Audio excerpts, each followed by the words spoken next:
So I want to start with a phrase that was coined during the 90s.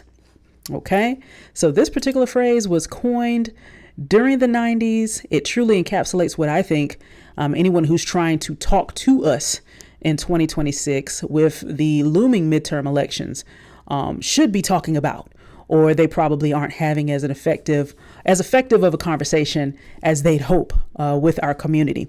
Black folks, middle class, lower class, or marginalized groups that are feeling the squeeze. And this phrase is, "It's the economy, stupid." It's the economy, stupid.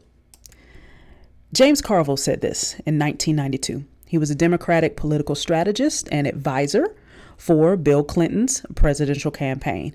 So in 1992, Bill Clinton ran against George Herbert Bush, the dad, for president of the United States of America, climbing in and out of the Reagan era policies, codifying that shift of wealth between the classes.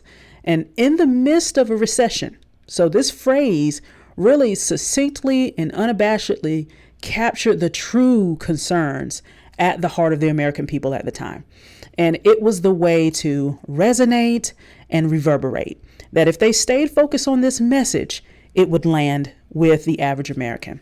And so the economy transcends political parties. It transcends race. It transcends zip codes. It is an inescapable force, depending on which side of the line you're on. And I mean, when I say the line, above or below. And so this phrase was even hanging on a sign in the decision room. And I remember watching a BTS footage of the Clinton campaign and seeing this saying on the wall. This message proved to be invaluable to the campaign. It's the economy, stupid. Okay, remember that. So politicians, community leaders, if you're running for anything right now, okay, from local to state to federal positions, if you're not talking about the economy, you're out of touch. I don't know what else to tell you.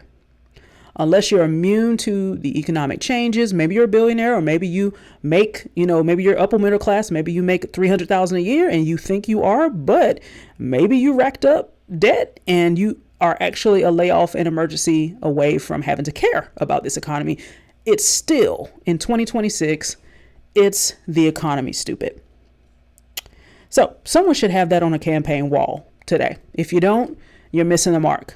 Has anyone told Keisha Lance Bottoms, who will have my vote, that if she isn't talking to Georgians who are feeling the squeeze right now, the one unifying force is the economy? It's the economy, stupid.